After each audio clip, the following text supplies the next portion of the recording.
अंतिम दौर में है पुरानी पेंशन के लिए 85 लाख एनपीएस कर्मियों की लड़ाई। दिल्ली में हुई पेंशन जयघोष महारैली। मांग नहीं मानी तो होगी हड़ताल।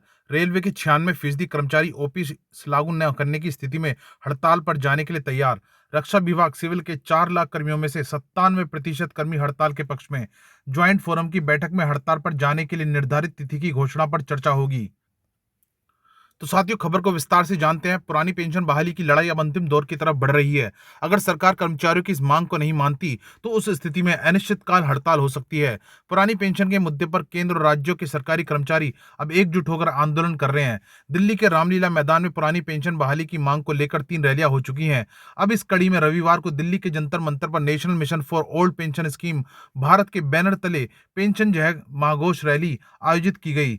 इसमें केंद्र और राज्य सरकारों के कर्मचारियों के अलावा विभिन्न निगमों, बोर्ड एवं स्वायत्त संस्थाओं के कर्मियों ने हिस्सा लिया।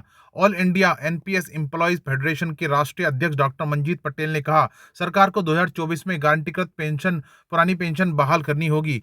गारंटीकृत पुरानी पेंशन बहाल हो। डॉक्टर मंजीत पटेल के मुताबिक पेंशन जय घोष रैली एक निर्णायक रैली साबित होगी। एनपीएस कर्मियों की एक ही मांग है कि देश में गारंटीकृत पुरानी पेंशन बहाल हो। केंद्र सरकार जिस एनपीएस स्कीम को आगे कर रही है उसमें सुरक्षा का कोई भाव नहीं है।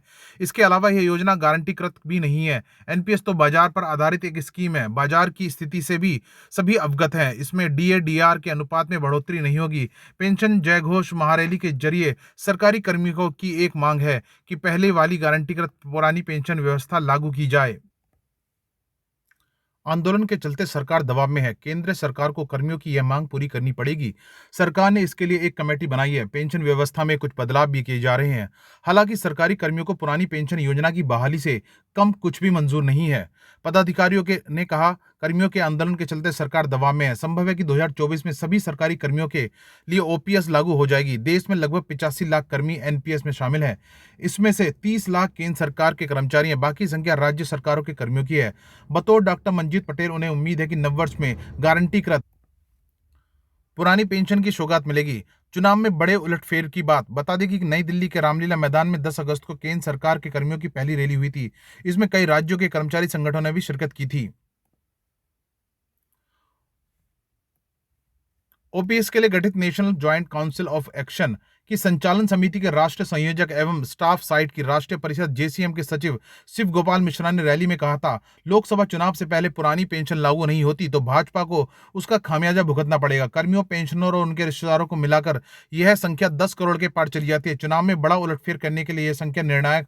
इसके बाद 1 अक्टूबर को रामलीला मैदान में ही पेंशन संघनाद महारैली आयोजित की गई। इसका आयोजन national movement for old pension scheme के बैनर तले हुआ था। एनएमओपीएस के अध्यक्ष विजय कुमार बंधु ने कहा था, पुरानी पेंशन कर्मियों का अधिकार है, वे इसे कल लेकर ही रहेंगे। दोनों ही रैलियों में केंद्र एवं राज्य सरकारों के लाखों कर्मियों ने भाग लिया था। इन दो विशाल रैलियों के बाद 3 नवंबर को confederation of central government employees and workers ने रामलीला मैदान में रैली की थी। ज्वाइंट फोरम की बैठक में हड़ताल पर निर्णय। पुरानी पेंशन बहाली की लड़ाई अब अंतिम दौर की तरफ बढ़ रही है। अगर सरकार कर्मचारियों की इस मांग को नहीं मानती तो उस स्थिति में अनिश्चितकाल हड़ताल हो सकती है। कितने कर्मचारी अनिश्चितकाल हड़ताल के पक्ष में यह पता लगाने के लिए केंद्र सरकार में 2 बड़े विभाग, रेलवे और रक्षा विभाग में स्ट्राइक बैलेट यानी मतदान कराया गया था।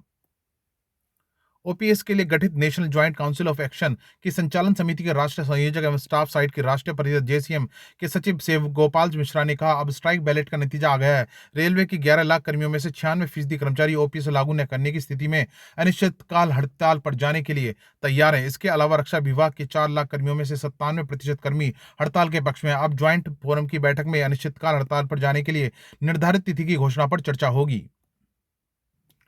तो दोस्तों, इस खबर के बारे में आपकी क्या राय है, हमें कमेंट करके जरूर बताइए। और ऐसी ही और महत्वपूर्ण खबरों को अपने आप तक पहुंचने के लिए, अपडेटेड रहने के लिए आप चैनल को जरूर सब्सक्राइब कर लीजिए। मिलते हैं नई बड़ी खबर के साथ, तब तक के लिए धन्यवाद।